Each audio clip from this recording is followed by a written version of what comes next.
I used to spend the night in hotel parking lots. What was I gonna do? I ain't had nowhere to stay, so I lived in the car. I had $35. And I said, come on, God, man, I've been trying to make this dream come true. You done left me out here like this. And I was crying so hard that he just said, I didn't like hear a voice or nothing, but he spoke to me in Harvey. He said, if you get up, I'm gonna take you places you ain't never been. Now I was finna quit. So I said, skip it. I'm gonna quit anyway. So I got in my car, I went to a payphone, and I was gonna call my dad. You remember back in the day where you could punch in a code and call your answering machine and get your messages? So I called and I punched in the code and it said, doop. He said, hey Steve, this is Chuck Sutton with Showtime at the Apollo. We saw a tape of you. You're very funny. If you could get here Sunday night, we'd love to put you on television. Call me back, let me know if you can make it. So I hung the phone up, I'm crushed. Cause my whole dream of being on TV, and I couldn't get to New York. I got $35. How I'm gonna get to New York? I can't make it. So I'm standing there at the phone booth and tears just coming down my face. I said, God, so that must be a sign for me to go home. Cause this it, I ain't even got the money to go to the Apollo. My whole thing, I wanted to be on TV, I couldn't even make the dream come true. This is the most messed up moment. And so I said, man, let me call this dude back and see if he said this Sunday. Cause maybe he said next Sunday and I can hustle up a little bit of money or something. I don't know what I'm gonna do, but let me just call him back. So I called him back. Steve, this is Chuck Sutton, Showtime at the Apollo. We saw a tape of yours, you're very, very funny. Look, we have an opening Sunday night at Showtime at the Apollo. If you can make it, we'd love to put you on TV. I said, it's this Sunday. Before I hit the button, I heard, doop, you have another message. That wasn't there before. So I punched my code in, I listened to the second message. It said, Steve Harvey, this is Tom Sober from the Comedy Caravan. This was a Thursday. He said, I have a gig in Jacksonville, Florida on Friday night that pays $150. If you can get there Friday night, you'll make $150. So I called him back and I said, hey Tom, did you get a gig away? He said, no, it's still available. He said, can you get there? I said, I'm in Pensacola, Florida.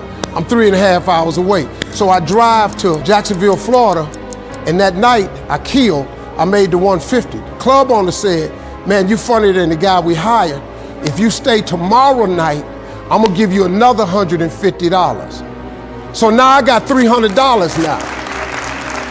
So I get on the phone, I call Chuck Sutton.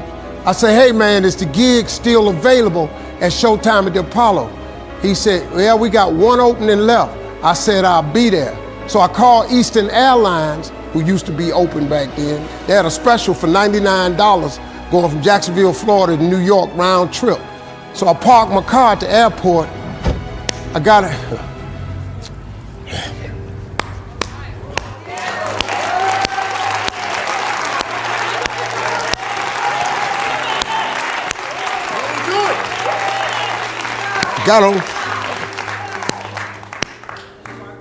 Got on plane, flew.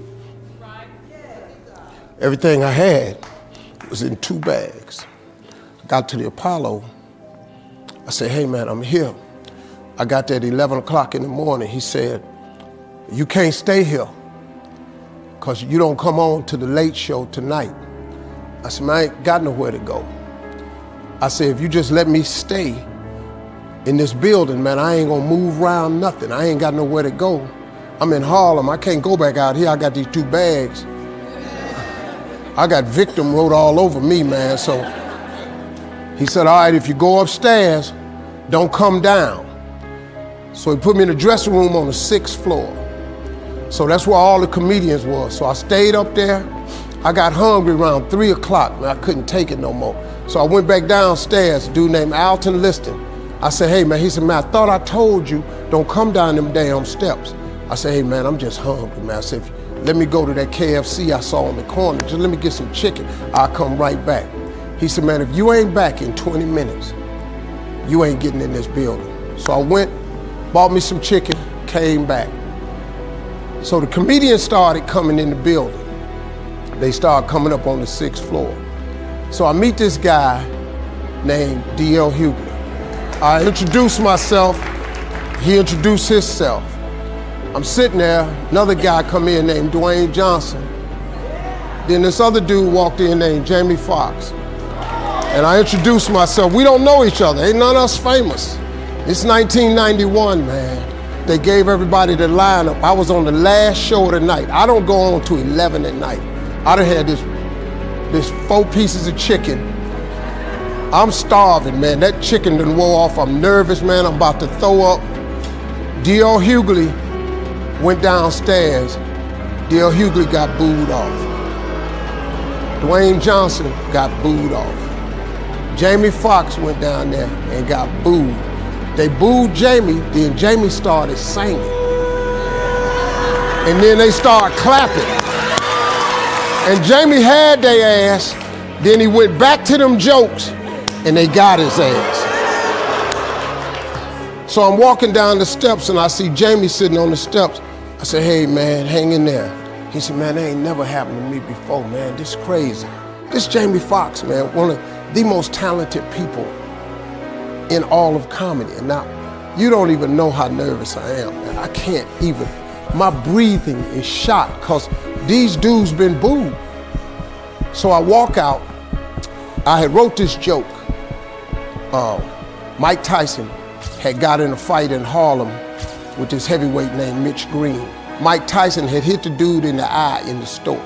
Now he was on the news, his eye was swollen. So the joke I wrote was, they was interviewing Mitch Green and he was telling everybody what happened, but his eye took over the interview. And I wrote this joke that his eye started talking and was just, I'll tell you what happened. The heavyweight champ's fist is coming towards my face. I just said, Lord, Lord, Lord. And I wrote this whole joke about this dude's eyeball talking. And when the punch came, and all this here,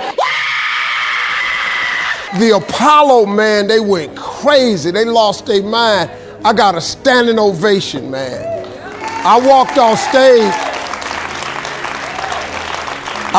stage, man, just started crying. I couldn't believe it. They paid me. I made $750 for being on TV for one night. I'd never made $750 telling jokes in one night. And so that was my first television appearance. A couple weeks later, Sinbad was the host of the show. He got this job on Different World. And so he quit.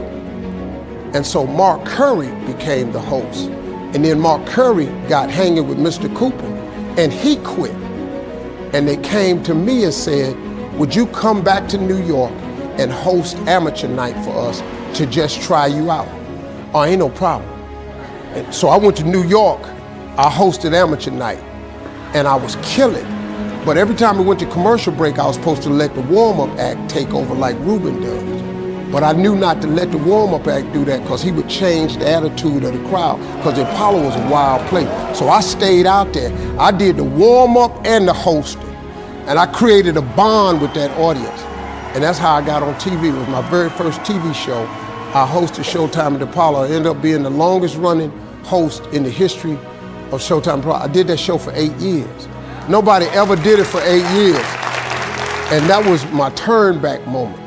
See, in your life, everybody has a turn back moment. You have a moment where you can go forward or you can give up. But the thing you have to keep in mind before you give up is that if you give up, the guarantee is it will never happen. That's the guarantee of quitting, that it will never happen no way under the sun. The only way the possibility remains that it can happen is if you never give up no matter what. Because God is always coming. He's never too late. At your worst moment, look man, when they told me I had to be in New York, I saw no way I could get there. But that God though, he make the phone ring. I end up in Florida, I make $300. Then I go to New York, I make $750. Almost got $1,000. out of nowhere. That's what happened to me. That was my moment of never giving up. That's when I first learned that faith was everything, that you have to remain faithful.